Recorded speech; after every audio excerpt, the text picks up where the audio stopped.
Every major GTA protagonist, ranked by the weight of their story, the depth of their arc, and how much they actually mattered to the universe Rockstar. We're going oldest to most complex. Victor Vance, the one nobody asked about. Victor Vance is the protagonist of Vice City Stories, and he's a cautionary tale gift-wrapped in a military uniform. Vic starts as a soldier disciplined, principled, trying to support his family. He's arguably the most moral protagonist in the entire franchise at the start of his story. And that's exactly the problem. He gets dishonorably discharged, pulled into the Vice City drug trade, builds a criminal empire not out of greed, but out of survival and obligation. By the end, he's done things that contradict everything he stood for in the opening hour. The tragedy isn't that he became a criminal, it's that he didn't want to, and the city didn't care. Then he shows up in Vice City set 2 years later and gets shot dead in the opening cutscene.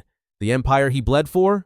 Gone. His brother Lance? Already chasing the next score. Vic Vance is the GTA universe's proof that moral men don't survive Vice City, they just delay the inevitable. Tony Cipriani, the loyal dog who finally got his bone. Liberty City Stories, 1998. Tony Cipriani is a made soldier loyal to a fault, efficient, without a personal agenda beyond pleasing Salvatore Leone. He killed a made man, went into hiding, comes back, and gets sent straight back into the grinder. Triads, Forellis, corrupt politicians, Tony handles all of it with the quiet professionalism of someone who simply doesn't know another way to exist. His arc is not about growth, but validation. The whole game is Tony proving his worth to a boss who sees loyalty as a resource to be spent. By the end, he's a capo. But by the time GTA 3 rolls around in 2001, the Leone family is crumbling anyway. All that work amounted to a city that chewed through him and moved on. He's the franchise's clearest example of what real organized crime loyalty looks like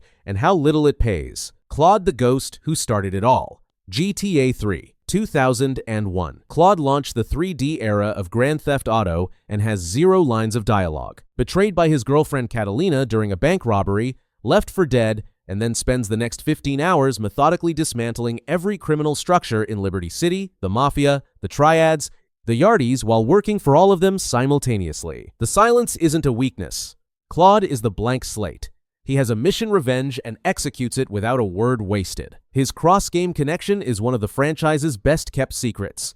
Catalina, the woman who shot him, appears in GTA San Andreas as CJ's unhinged ex-girlfriend, set in 1992, 9 years before GTA 3. So, Claude was hunting down a woman he'd met during the events of CJ's story.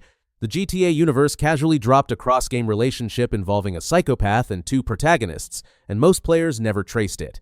Johnny Klebitz, the biker who deserved better. The Lost and Damned, 2008. Johnny Klebitz is the acting president of the Lost MC, a biker club whose national president Billy Gray has just left rehab and is already steering them toward a war they can't survive. Johnny isn't chasing wealth, but trying to protect his people from a leader who's reckless and ego-driven. He has principles, he has a code.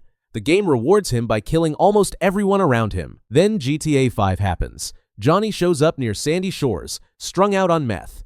He confronts Trevor Phillips about sleeping with his girlfriend Ashley, and Trevor stamps on his head in a dirt patch. A protagonist who carried an entire expansion, erased in 30 seconds to establish how unhinged Trevor is. It's not just brutal, it's disrespectful, and Rockstar knew that. The streets don't care about your code. Eventually, everything gets bulldozed. Luis Lopez, the guy who kept the lights on. The Ballad of Gay Tony. Same 2008 Liberty City. Luis Lopez is the muscle and operational backbone of nightclub impresario Anthony Gay Tony Prince.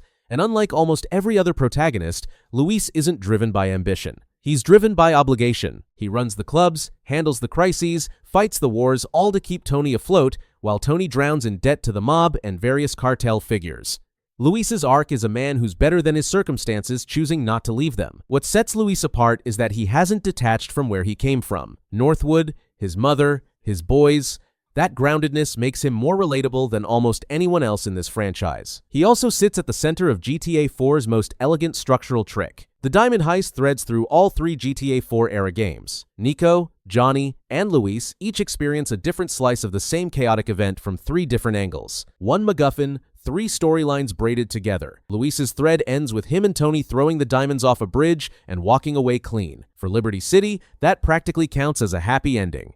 Nico Bellic, the immigrant who wanted peace and got war. GTA 4, 2008. This is where Rockstar stopped playing games with storytelling. Nico Bellic arrives in Liberty City chasing two things: his cousin Roman's inflated promises of wealth and the man who betrayed his unit during a war 15 years ago, triggering a massacre that killed 12 men. Nico survived. He's been running ever since. The game carries two separate betrayal threads, and it's important not to confuse them. The wartime traitor is Darko Breivik, a former comrade paid to give up the unit's location. Nico tracks him down near the end of the game and gets one of GTA 4's rawest choices: kill a broken, hollow man who's been destroyed by his own guilt for 15 years, or walk away. Neither option gives Nico peace. Darko is too pathetic to be a satisfying kill. Walking away doesn't close anything. The wound stays open regardless. Then there's Dmitry Raskolov, a completely separate betrayal playing out in Liberty City itself. Dmitry is a Russian mob operator who double-crosses Nico on a heroin deal brokered through Ray Bacino, burning the exchange and forcing open conflict. He's not about the war, he's about money and positioning. The final act forces a choice: kill Dmitry for revenge, or take Pegorino's deal and use him one last time for a bigger payout. Both endings punish you. In one, Roman dies at his own wedding. In the other, Kate McCreary is killed in a drive-by. Two betrayals, one from the past, one from the present, and neither settles cleanly. Nico doesn't get resolution because men like Nico don't get resolution.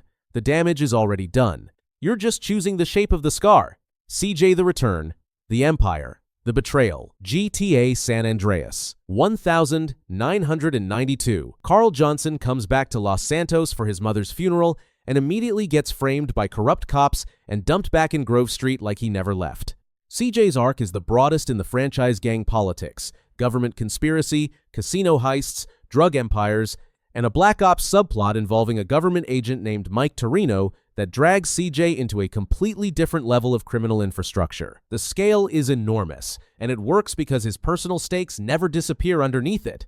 The core is betrayal. Big Smoke and Ryder, two of his closest OGs, have been working with the Ballas and Vagos, deliberately keeping Grove Street weak while building their own drug operation under corrupt LSPD officer Frank Tenpenny. The men CJ came home to save are the reason his hood collapsed. Tenpenny is one of the franchise's great villains because he's systematically corrupt rather than dramatically evil. He manages. He uses law enforcement as a personal criminal enterprise and genuinely believes he's the only thing holding San Andreas together. His death losing control of a fire truck during a citywide riot is spectacular and pathetic simultaneously. Exactly right for a man whose entire identity was built on the illusion of control. CJ ends the game with his city stabilized and his enemies dead. One of the more triumphant conclusions in GTA history, but it cost him his mother, his oldest friends, and years of his life cleaning up a mess other men made. Tommy Vercetti, the made man who made his own rules. GTA Vice City. 1986. Tommy arrives in Vice City after serving 15 years for the Forelli family, a job in Harwood that went wrong. He was supposed to kill one man. He killed 11. The Forellis buried it and buried Tommy with it.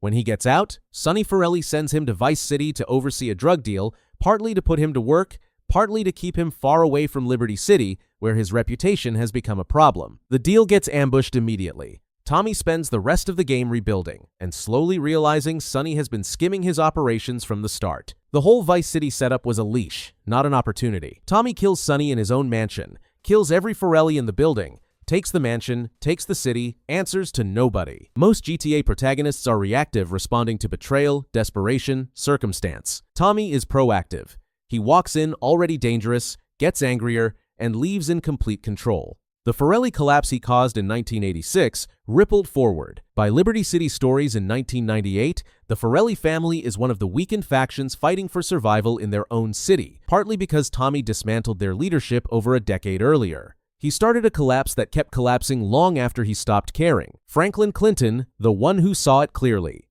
GTA 5.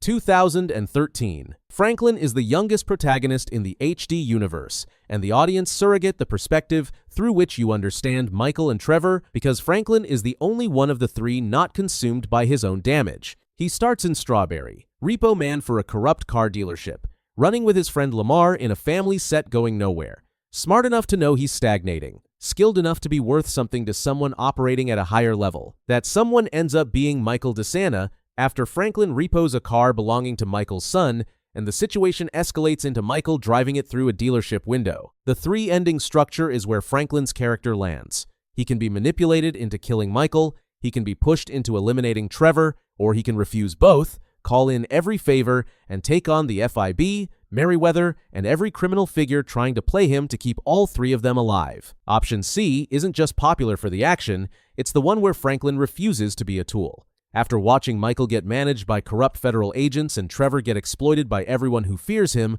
Franklin's growth is recognizing the trap and not walking into it. In a game about men who can't escape what they are, Franklin is the one who might actually manage it. Michael DeSanta, The Lie That Learned to Live With Itself. Michael Townley faked his death in a North Yankton heist in 2004, gave up his crew to the FIB, entered witness protection as Michael DeSanta, and moved to Rockford Hills. Mansion, pool. Therapist who talks about himself. Wife who resents him. He is completely miserable. He did everything right by the system's definition, and it's hollow, because the deal that keeps him safe is also the leash that caged him. He arranged a fake ambush in North Yankton with fib agent Dave Norton. Brad Snyder was captured, Trevor was supposed to die, Michael walked away clean. Except Trevor didn't die, which means the gun has always been pointed at Michael's comfortable life, quietly, for 9 years. He misses the work. Not the money, the planning, the tension, the execution. He pulls Franklin into a jewelry store job because part of him is desperate to feel real again. The mansion and the therapy are just the costume he wore when he stopped being himself. His relationship with Trevor is the emotional core of GTA 5. They were genuine partners. The North Yankton betrayal wasn't just criminal calculation, it was personal. Michael chose his family over his partner's life, and then built an identity on top of that choice and hoped it would hold. He's the franchise's most self-aware protagonist. He knows he's the villain of his own story. He just can't stop. In the best ending, he doesn't fix himself. He survives himself. That's the most honest resolution Rockstar could give him. Trevor Phillips. The truth nobody wanted to hear. Trevor is where GTA stopped being coy about what it actually is. Every protagonist commits constant violence.